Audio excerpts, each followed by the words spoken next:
नमस्कार दोस्तों। आज के वीडियो में मैं आपसे बात करने वाला हूं कि किडनी के इलाज का कॉन्सेप्ट क्या है। दोस्तों, जब किसी को किडनी की प्रॉब्लम होती है तो उसे नहीं पता होता उसको क्या करना चाहिए, उसको कौन सा खान पान रखना चाहिए। वो कहीं किसी और डॉक्टर ने कुछ और राय दे दी, यूट्यूब पे उसने कुछ और देख लिया, किसी सलाहकार ने उसको और राय दे दी। They are totally confused. तो इलाज की बात हम बाद में करेंगे, पहले हम जानेंगे कि इलाज का कॉन्सेप्ट क्या है, ये प्रॉब्लम है क्या, इसका कारण क्या है, इसका इलाज कैसे होता है, हम कैसे करते हैं, या ट्रेडिशनल तरीका इसके इलाज का क्या है, क्या डिफरेंस है दोनों में, क्या आपको करना है, क्या नहीं करना है। ये कुछ बेसिक चीज़ें हैं जो आपको जाननी बहुत ज़रूरी है इलाज शुरू करने के पहले। दोस्तों, दूसरी इंपॉर्टेंट चीज़ यहाँ पर यह है कि हर पेशेंट का स्टेज अलग है। कोई फर्स्ट स्टेज में है, कोई थर्ड स्टेज, कोई इंड स्टेज में है, कोई डायलिसिस पेशेंट है, किसी का ट्रांसप्लांट हो चुका है। हर आदमी का इलाज, हर आदमी का थेरेपी और प्रोसीजर अलग अलग है, लेकिन बेसिक जो कॉन्सेप्ट है किडनी के इलाज का वो कॉमन है, जो मैं आपसे बात करने वाला हूँ।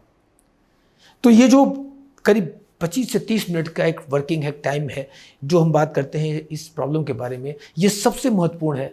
एज अ डॉक्टर आप किसी पेशेंट से इलाज शुरू करने के पहले बातें बताते हैं, और एज अ पेशेंट या एज अ अटेंडी आप इन बातों को समझने के बाद ही इलाज शुरू करते हैं। तो मैं आपसे बात करूंगा किडनी के इलाज का कॉन्सेप्ट क्या है। किडनी के इलाज का सबसे पहला कॉन्सेप्ट क्या है? पहला कॉन्सेप्ट किडनी के इलाज का ये है कि किडनी का कोई इलाज नहीं है एलोपैथ में। बिल्कुल सही सुना आपने, एलोपैथ में किडनी का कोई इलाज नहीं है, और यह बात आप भी जानते हैं। एलोपैथ में किडनी का दो इलाज होता है, पहला डायलिसिस और दूसरा ट्रांसप्लांट। तीसरा कोई इलाज एलोपैथ में नहीं है। You know very well. जब आपका क्रिएटिनिन 1.5 या 2 होता है और आप अपने नेफ्रोलॉजिस्ट के पास जाते हैं, तो आपका नेफ्रोलॉजिस्ट अच्छे से जानता है कि उसको डायलिसिस करनी है या ट्रांसप्लांट करना है। अभी करे चाहे साल 2 साल के बाद करे, उसको करना वही है। और बीच का जो टाइम होता है वो टाइम पास होता है। कैल्शियम की गोलियां, आयरन की गोलियां, मल्टीविटामिन, बीपी की दवाइयां, एंटीबायोटिक्स चलाते रहते हैं, और आखिरकार क्या करते हैं? आखिरकार वो करते हैं डायलिसिस, और आपसे बोलते हैं ट्रांसप्लांट के लिए किडनी का इंतजाम करो। जो ईमानदार डॉक्टर है वो डे 1 में जब पहली बार आप उनके पास जाते हो तो आपको बताता है कि देखो भाई, यही इसका इलाज है, कुछ दिन बाद डायलिसिस होगी, अभी इलाज शुरू कर लो, बाद में आप डायलिसिस की तैयारी रखना। जो ईमानदार नहीं होता वो आपको नहीं बताता है, और जब क्रिएटिनिन बढ़ के 4-5 पहुंचता है वो कहता है आप डायलिसिस करा लो। अब वो डॉक्टर ईमानदार हो चाहे बेईमान हो, उनका कॉन्सेप्ट एकदम क्लियर है कि उन्हें करना वही है, डायलिसिस और ट्रांसप्लांट। आप कंफ्यूज होते हैं, आपको लगता है कोई चमत्कार होगा। आप लोकल हॉस्पिटल, बड़े बड़े हॉस्पिटल्स, एम्स, पीजीआई, बेल्लोर, दुनिया के अलग अलग हिस्सों में आप घूम के आते हैं, रिजल्ट आपको वही मिलता है, जीरो। क्यों मिलता है जीरो? क्योंकि इन सभी जगहों पे वही दो इलाज है, डायलिसिस और ट्रांसप्लांट। थोड़ा सा इसके बारे में बात करते हैं। डायलिसिस क्या है? डायलिसिस एक प्रक्रिया है जिसमें किडनी का काम मशीन से करते हैं, खून को छान देते हैं, यूरिया का टाइम घट जाता है और अगले दिन से फिर बढ़ने लगता है। यही डायलिसिस है। क्या आप डायलिसिस को इलाज मानते हैं? नहीं, हम भी इसको इलाज नहीं मानते। इसके पीछे 3 कारण है डायलिसिस इलाज क्यों नहीं है। कारण नंबर 1, एक बार डायलिसिस स्टार्ट हो गई फिर बंद नहीं होती। आपका क्रिएटिनिन अचानक बढ़ा हो या धीरे धीरे 4-5 साल में बढ़ा हो, अगर आपने डायलिसिस एक बार करा ली और फिर नहीं करा हो, तो जितना क्रिएटिनिन 1 साल में बढ़ा था उतना क्रिएटिनिन 1 हफ्ते में बढ़ जाता है। मतलब शरीर कहीं ना कहीं एडिक्ट हो जाता है, आदी हो जाता है, और डायलिसिस की रेगुलर रिक्वायरमेंट पड़ने लगती है। आज 1 डायलिसिस, कल 2, परसों 3 डायलिसिस की रिक्वायरमेंट पड़ने लगती है। ये इलाज आपको एडिक्ट बना देता है, आदी बना देता है, इसलिए हम इसको इलाज नहीं मानते। कारण नंबर 2, हम डायलिसिस को इलाज क्यों नहीं मानते? क्योंकि डायलिसिस की प्रक्रिया में जब ब्लड को छाना जाता है, डायलिसिस एक तरह का आरओ जैसा मशीन है जो खून को छान देता है। अब वो आपके यूरिया क्रिएटिनिन को छान के तो निकालता ही है, शरीर के जरूरी तत्व सोडियम, पोटेशियम, इलेक्ट्रोलाइट्स को भी छान के निकाल देता है, ब्लड, प्रोटीन सब छान के निकलता है। हर डायलिसिस के साथ शरीर खोखला और कमजोर होता चला जाता है। आप देखेंगे जो पुराने डायलिसिस पेशेंट हैं, जिनका डायलिसिस बहुत दिनों से चल रहा है, इतने ज़्यादा कमज़ोर हो जाते हैं कि चलने फिरने में अक्षम हो जाते हैं। कुछ ही सालों में ऐसे पेशेंट डेथ कर जाते हैं, किडनी की वजह से नहीं, कमजोरी की वजह से। ये इलाज आपको कमज़ोर बना देता है, इसलिए हम इसको इलाज नहीं मानते। कारण नंबर 3, हम इलाज क्यों नहीं मानते? हर साल इस डायलिसिस के इलाज में लाखों रुपए खर्च होते हैं, मगर किडनी ठीक नहीं होती। ये इलाज पैसे तो लेता है मगर आराम नहीं देता। पैसे लगे, रिलीफ मिले, अच्छी बात है, लेकिन ऐसा होता नहीं। पैसे भी लगते हैं और दिक्कत भी बढ़ती जाती है।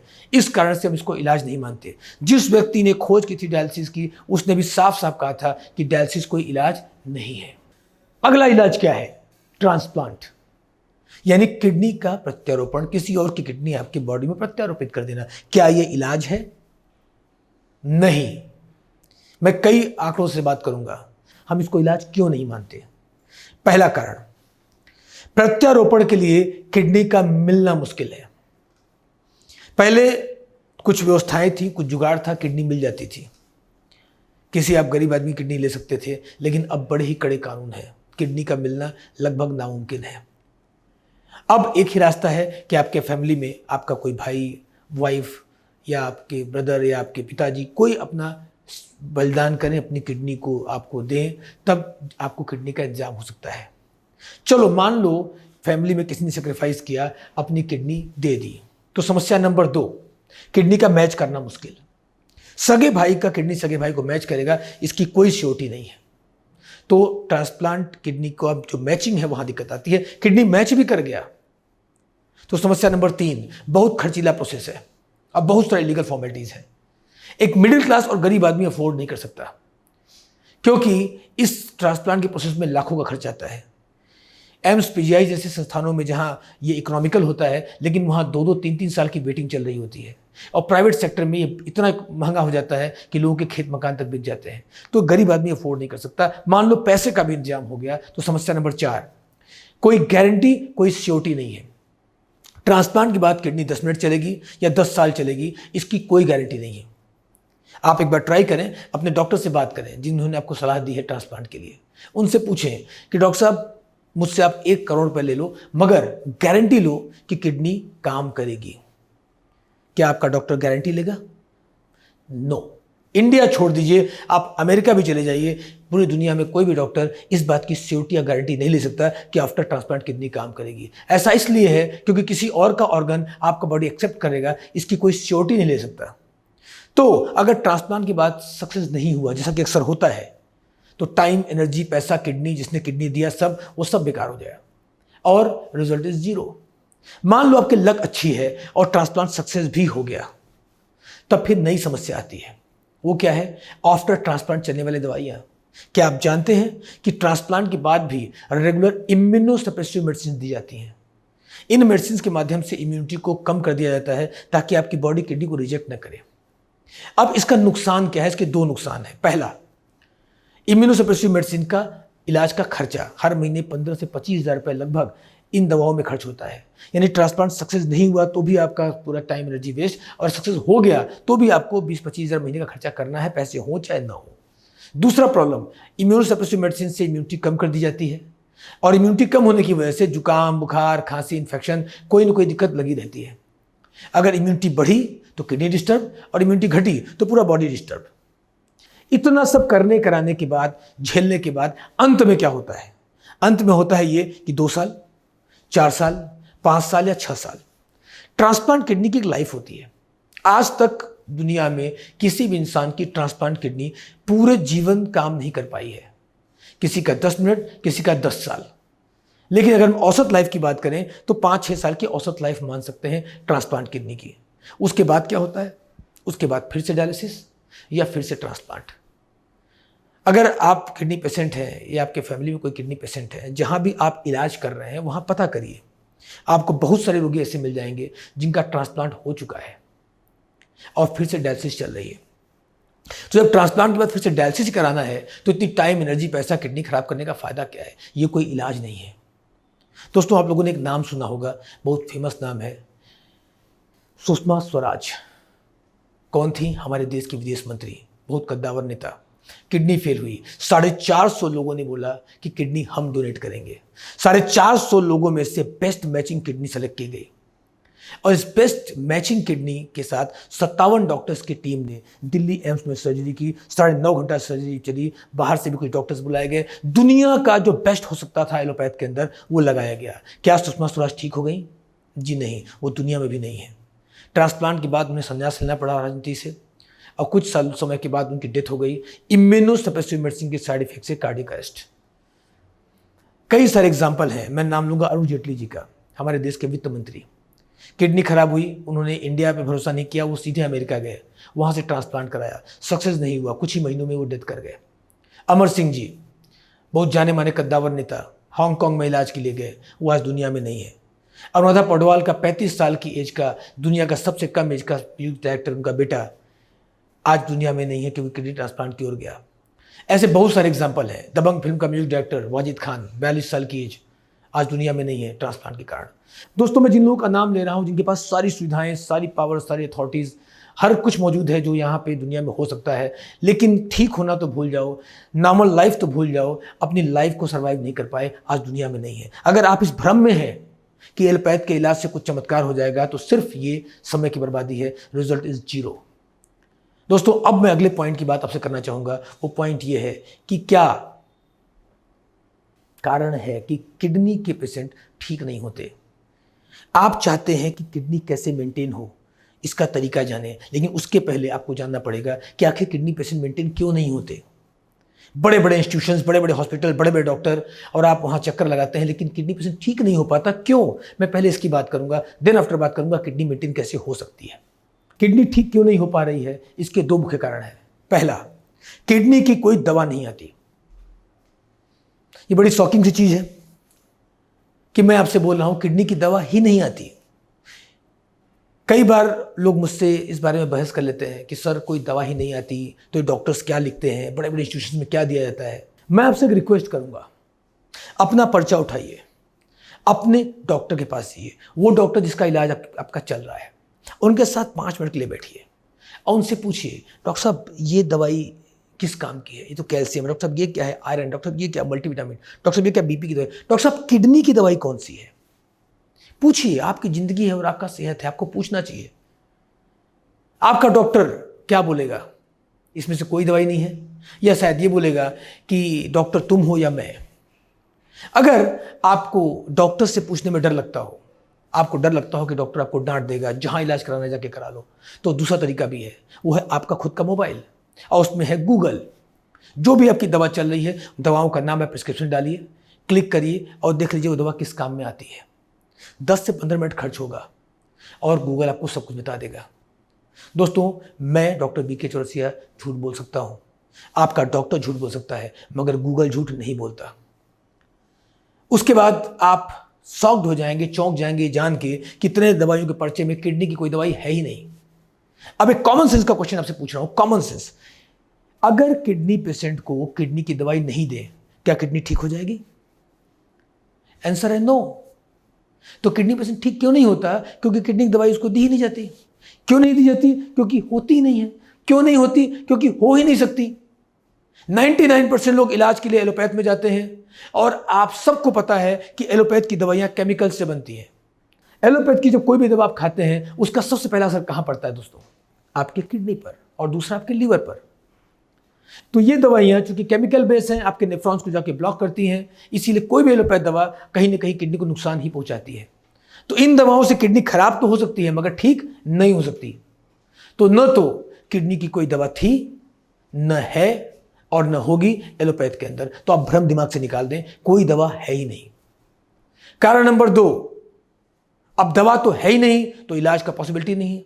अब कारण नंबर 2 क्या है, किडनी पेशेंट ठीक क्यों नहीं होती? कारण नंबर 2, जो दवा आप खा रहे हैं इलाज समझ के, वही आपकी बीमारी है। बिल्कुल सही सुना आपने, आपकी दवा ही आपकी बीमारी है। मैं एग्जांपल से क्लियर करूंगा, आपको बताना चाहूंगा 80 to 90% किडनी फेल के केस जो इंडिया में आते हैं, वो कोई ना कोई दवा के रिएक्शन से किडनी फेल होती है। और मेरे पास आने वाले 80% पेशेंट 40 साल से कम है, जिनमें शुगर, बीपी और इन तरह की शिकायतें होती ही नहीं है। तो मेडिसिन या एलोपैथ मेडिसिन के रिएक्शन सबसे बड़ी वजह बन चुके हैं 80 to 90% केसेस में किडनी फेलियर के। आपने सुना होगा कि पेन किलर्स किडनी खराब करती हैं। आपने जरूर सुना होगा कि हैवी एंटीबायोटिक के सेवन से किडनी पर असर पड़ता है, किडनी खराब हो जाती है। आपने शायद न सुना हो कि बुखार की दवाइयों से भी किडनी फेल होती है। 10 में से 4 रोगी, 40% मरीज किडनी फेल के बुखार की दवाओं से आ रहे हैं आज की डेट में। 3 साल के बच्चे भी गोद में हैं और किडनी फेल करके आ रहे हैं इन दवाओं के रिएक्शन से। Malaria, typhoid, dengue, viral chikungunya, इनकी हैवी एंटीबॉडी चलती है, किडनी फेल हो जाती है। बीपी की दवाइयाँ किडनी फेल करती हैं। गूगल करिए, देखिए आपके एम्लोडिपिन, एडिपिन आपकी किडनी को फेल कर रहा है और डॉक्टर ने आपसे बोला कि बीपी की वजह से किडनी फेल हुई और गूगल आपको बता रहा है कि किडनी की बीपी की दवाओं की वजह से किडनी फेल हुई। तो यहाँ आपको बहुत समझने की ज़रूरत है। आपने डायबिटिक मेडिसिन ली, डायटोलिसिस किडनी में बुरा असर डाल रहा है, लंबी लिस्ट है। हमारे पास ऐसे ऐसे पेशेंट चल के आते हैं जिनको रात में सर में दर्द हुआ या दांत में दर्द हुआ, 2 गोली पेन किलर की इकट्ठा खा ली और रात भर में किडनी फेल। दोस्तों मेरा क्वेश्चन बहुत सीधा सा है आपसे, अगर कोई ऐसी दवा है जिससे एक रात में किडनी फेल हो सकती है, जिससे 80-90% रोगी निकलते हैं और जिस दवा से स्वस्थ आदमी की किडनी फेल हो जाती है, अगर इसी तरह की दवा किडनी का पेशेंट रोज खाए, क्या किडनी ठीक होगी? नहीं। आप गौर करिए कि शुरू में क्रिएटिनिन आपका कम था, या जितने भी लोग जिनकी डायलिसिस और ट्रांसप्लांट चल रहा है, शुरू में उनका क्रिएटिनिन कम होता है, 1.5 होता है, 2 होता है, अच्छा इलाज करवाते हैं, क्रिएटिनिन बढ़ जाता है, भागते हैं पीजीआई, वहां पे कहते हैं डायलिसिस करा लो, एम्स भागते हैं कहते हैं ट्रांसप्लांट करा लो। ये सबकी कहानी है। अगर आपका इलाज हो रहा होता तो क्रिएटिनिन कम हो रही होती या मेंटेन हो जाती, लेकिन यहाँ क्या हुआ, क्रिएटिनिन बढ़ता गया। क्यों? क्योंकि दवा कोई मिली नहीं और जो मिली उसने किडनी और खराब कर दी। इसी कारण से किडनी का कोई पेशेंट ठीक नहीं हो पा रहा है। अब क्वेश्चन है किडनी मेंटेन कैसे हो। दोस्तों ये सबसे बड़ा क्वेश्चन है जिसका मैं आंसर देना चाहूंगा और सबसे ज्यादा जरूरी है आपके लिए जानना। किडनी मेंटेन करने के लिए 2 काम करना पड़ेगा और 2 काम पहले समझना पड़ेगा। अगर इस 2 काम को समझ गए तो आप किडनी मेंटेन कर भी सकते हैं और हमेशा मेंटेन रख भी सकते हैं। नंबर 1, डैमेज रोको। नंबर 2, मेंटेन करो। डैमेज रोको, मेंटेन करो, डैमेज रोको, मेंटेन करो। 2 स्टेप है जो आपकी किडनी को मेंटेन कर सकता है। डैमेज रोको मतलब ऐसी कोई भी दवाई, ऐसा कोई भी खान पान जिससे किडनी पे बुरा असर पड़ रहा है, उसको रोक दो। जो नुकसान हो गया और नुकसान ना हो। और नंबर 2, मेंटेन करो। जो नुकसान हो गया उसकी भरपाई करो। 100% भरपाई पॉसिबल नहीं है, लेकिन 50%, 60% इतनी भरपाई हो जाए कि क्रिएटिनिन बढ़ना रुक जाए, घटना शुरू हो जाए और आप मेंटेन लाइफ जी सको। ये बिल्कुल संभव है। तो मैं बात करूंगा अगले कुछ देर में कि ये कैसे पॉसिबल है, डैमेज रोको मेंटेन करो का कॉन्सेप्ट क्या है। दोस्तों डैमेज रोको और मेंटेन करो में सबसे इंपॉर्टेंट है और आसान भी है मेंटेन करना। आप कहेंगे मैं उल्टी बात कर रहा हूं, डॉक्टर्स तो बोलते हैं संभव ही नहीं है, मैं कह रहा हूं आसान है। आयुर्वेद के अनुसार किडनी या किसी भी ऑर्गन का मेंटेन होना एक नेचुरल प्रक्रिया है और एक आसान प्रक्रिया है। मैं उदाहरण दूंगा, आपको मेरी बात समझ में आएगी। बचपन में आप छोटे थे, खेलते खेलते गिर गए, छिल गया, कट गया, ब्लड आ गया। छोटे बच्चे रोज घर में गिरते हैं। अब न आप कोई मलहम लगाते हैं, न कोई दवा देते हैं, न कोई इंजेक्शन लगाते हैं, वो घाव भर जाता है। किसने भरा उस घाव को? आपके शरीर ने, आपकी इम्यूनिटी ने। किसी आदमी का एक्सीडेंट हुआ, चोट लगी, हड्डी टूट गई, डॉक्टर ने प्लास्टर किया, हड्डी जुड़ गई। हड्डी किसने जोड़ा? प्लास्टर ने? नहीं, आपके शरीर ने, आपकी इम्यूनिटी ने। चोट शरीर के बाहर हो चाहे शरीर के अंदर हो, शरीर उस घाव को भर सकता है, हील कर सकता है। वो घाव आपके मसल्स में हो, आपके बोन्स में हो, आपके न्यूरो में हो, चाहे आपके किडनी में हो, शरीर उसको हील कर सकता है। मैं कोई नई बात नहीं बता रहा हूं, आप सब अच्छे से परिचित हैं। बता क्यों रहा हूं? क्योंकि दिमाग में बात भर दी जाती है। फलाने डॉक्टर ने बोला था इम्पॉसिबल है, ढिमाके ने कहा था असंभव है, बहुत बड़े डॉक्टर हैं लंदन इंटर, उन्होंने कहा था नहीं हो सकता। आप कह रहे हैं हो सकता है, कैसे मान ले? क्या इतना बड़ा इंस्टीट्यूट का डॉक्टर झूठ बोल रहा है? क्या लगता है झूठ बोल रहा है? नहीं बोल रहा है, वो सही बोल रहा है। उसने क्या बोला कि इसका कोई इलाज नहीं है उसके पास, और मैंने क्या बोला, इसका कोई इलाज नहीं है उसके पास। वो डॉक्टर वही बोल रहा है जो मैं बोल रहा हूं। आप कंफ्यूज हो इलाज के लिए वहां दौड़ के आ रहे हो, ये जानने के बाद भी कोई इलाज नहीं है। हाँ, अगर वो डॉक्टर ये बोले कि इसका कहीं कोई इलाज नहीं है तो मूर्ख है। इसका इलाज आपके शरीर के अंदर है। अगर आप जीवित हैं और मेरी वीडियो देख रहे हैं, इसका मतलब आपकी इम्यूनिटी अभी है। हो सकता है इम्यूनिटी थोड़ी कम हो गई हो, लेकिन अभी है। क्योंकि अगर आपकी इम्यूनिटी खत्म हो गई होती तो आप शायद जीवित न होते। बिना इम्यूनिटी के आप 1 मिनट भी जीवित नहीं रह सकते। और आप जीवित हैं, इसका मतलब इम्यूनिटी है, और इम्यूनिटी है तो बॉडी रिकवर हो सकती है और आपकी किडनी मेंटेन हो सकती है। मेरा बताने का सेंस सिर्फ इतना सा है कि किडनी का मेंटेन होना कोई रॉकेट साइंस नहीं है, कोई चमत्कार नहीं है। ये नेचुरल प्रक्रिया है जो हर इंसान में होती है प्राकृतिक रूप से। आरोग्यम के साथ और आयुर्वेद के साथ हम इसमें मदद कर देते हैं और आपकी किडनी मेंटेन हो जाती है। अब एक क्वेश्चन यहां पे उठता है कि सर इतना ही आसान है तो हम दवाइयां खाएं मेंटेन हो जाए, टेंशन किस बात का है? टेंशन है डैमेज रोकने का। मेंटेन तब होगा जब डैमेज रुकेगा, और यहीं पे दिक्कत है। जैसे मैंने बोला बीपी की दवा नुकसान करती है, आपने गूगल किया, सर्च किया और पाया हाँ नुकसान हो रहा है, और आपने बीपी की दवा को रोक दिया। किडनी मेंटेन हुई नहीं हुई बात की कहानी है बीपी शूट कर गई और बीपी आपका 250-300 पहुंच गया, खतरा हार्ट से हो गया। आपने शुगर की दवा रोक दी या इंसुलिन रोक दिया, ये देखते हुए कि वो नेफ्रॉन्स को ब्लॉक कर रहा है, केमिकल बेस है। शुगर आपका अनकंट्रोल होकर पहुंच गया 700, पेशाब की दवा रोक दी, शरीर में पानी भर गया। दोस्तों, आपने मेंटेन किया नहीं किया, लेकिन एक इमरजेंसी कंडीशन क्रिएट कर ली। यहाँ पे टेंशन है। हमारा चैलेंज ये है कि हमें बीपी कंट्रोल भी करना है, बीपी की दवाई हटानी भी है। हमें डायबिटीज कंट्रोल भी करना है और डायबिटीज दवा हटानी भी है। हमें बॉडी से यूरिन की मात्रा बढ़ानी भी है और यूरिन की दवा हटानी भी है। कैल्शियम आयरन बॉडी में देना भी है और केमिकलाइज कैल्शियम आयरन हटाना भी है। जिस दिन सही ढंग से मेंटेन करके हमने दवाइयाँ रिप्लेस कर दी, आधा काम तो हमारा हो गया। आधा काम कौन सा हो गया? डैमेजेस रुक गए। जब डैमेज रुकेंगे तो बॉडी क्या करेगी? बॉडी अपने आप को रिकवर करेगी, अपने आप को हील करेगी। उसकी प्राकृतिक गुण है। आयुर्वेदिक दवाइयाँ और आरोग्यम का मेथड उसमें हेल्प करेगा और धीरे धीरे धीरे धीरे किडनी मेंटेन होना शुरू हो जाएगा। यही तरीका है, यही प्रोसीजर है और यही जुगाड़ है, कोई और मेथड नहीं है। डैमेज को मेंटेन करो। इसमें एक छोटी सी दिक्कत आती है। क्या? पेशेंट्स बोलते हैं सर मैं आपकी बात समझ गया, मैं आपकी मेडिसिन खाऊंगा, लेकिन आपकी भी खाऊंगा, अपनी भी खाता रहूंगा। 99% केसेस में पेशेंट्स यही करते हैं, वो एलोपैथ आयुर्वेद साथ में खाते हैं। मैं ऐसे लोगों से एक ही बात बोलता हूं कि तो वही कहानी है कि डॉक्टर साहब मैं चाकू लगाता रहूंगा, आप मलहम लगाते रहो। मैं रोज चाकू लगाऊंगा, आप रोज मलहम लगाओ। क्या घाव भर जाएगा? नहीं, वो नासूर बन जाएगा। अगर मैं आपको एक बात यहां बताना चाहूंगा, मेरे पास आने के पहले या बीके आरोग्य में आने के पहले हमारे सारे पेशेंट्स कहीं ना कहीं ट्राई करके आते हैं। होम्योपैथ में, यूनानी में, सिद्धा में, या फिर कुछ नेचुरोपैथी में, कुछ यूट्यूब पे देख देख के, तो कुछ ऑनलाइन। और आजकल बहुत सारे दुकानदार, मैं दुकानदार बोलूँगा, जो किट्स बेचते हैं। दिल्ली, मुंबई और अलग देश के शहरों में बैठे हुए ऐसे डॉक्टर जो बनी बनाई किट सबको सेल करते हैं। 25-25, 30-30 हज़ार रुपये की मेडिसिन आपने मंगाई, आयुर्वेद के नाम पे मंगाई, मगर किडनी मेंटेन नहीं हुई। क्यों? क्योंकि एलोपैथ भी चल रहा है, आयुर्वेद भी चल रहा है। आयुर्वेद मेंटेन कर रहा है, एलोपैथ डैमेज कर रहा है। यहाँ दूसरा पॉइंट की बात करना चाहूँगा। बहुत सारे ऐसे फर्जी डॉक्टर्स जो आयुर्वेद के नाम पे इलाज करते हैं और वो इस कॉन्सेप्ट पे काम नहीं करते, यानी वो एलोपैथ दवाइयाँ तो चलाते हैं या फिर वो आपका खान पान बंद करते हैं। ऐसे कई डॉक्टर्स हैं जो कहते हैं टब में लेट जाओ, गर्म पानी की आपको रिलीफ मिल जाएगा, या आप दूध बंद कर दो, अनाज बंद कर दो तो आपको आराम मिल जाएगा। दोस्तों, ऐसा अनएथेंटिक और रिस्की इलाज आपके लिए जानलेवा हो सकता है। बहुत सी लोगों की जान जा चुकी है। मैं आपको फिर रिपीट करना चाहूँगा, आपकी किडनी को मेंटेन कर दें ताकि वो फिल्टर कर सके, यही एकमात्र तरीका है। डैमेज रोको और मेंटेन करो। इसके अलावा चाहे आप डायलिसिस कराएं और चाहे पानी के, गर्म पानी के टब में लेट के अपनी डायलिसिस को रोकने की कोशिश करें, बिना खाने के या सिर्फ फल खा के अपनी किडनी को मेंटेन करने की कोशिश करें, इससे कोई फ़ायदा नहीं है। दो बातें याद रखिए, किडनी में ऐसा कोई काम मत होने दीजिए जिससे किडनी डैमेज हो, और दूसरा, जो डैमेज है उसको मेंटेन करिए ताकि किडनी खुद फिल्टर कर सके। इसके अलावा कोई तीसरा रास्ता नहीं है। अब मैं आपसे लास्ट पॉइंट की बात करूंगा। वो लास्ट पॉइंट क्या है कि हम इलाज कैसे करते हैं। एलोपैथ का तरीका आपको पता ही है। मैं थोड़ा सा आयुर्वेद के बारे में बात करना चाहूँगा। आपके शरीर में 2 किडनी होती है। एक किडनी अगर खराब हो जाए तो क्रिएटिनिन बढ़ेगा? नहीं, एक किडनी से काम चलेगा। बहुत से लोग किडनी डोनेट करते हैं, किडनी से काम चलता है। अगर दोनों किडनी आधी आधी खराब हो जाए तो क्या क्रिएटिनिन बढ़ेगा? नहीं, आधी आधी किडनी ठीक है, क्रिएटिनिन मेंटेन रहेगा। लेकिन जब दोनों किडनी आधे ज़्यादा खराब होगी तब क्रिएटिनिन बढ़ना शुरू होगा।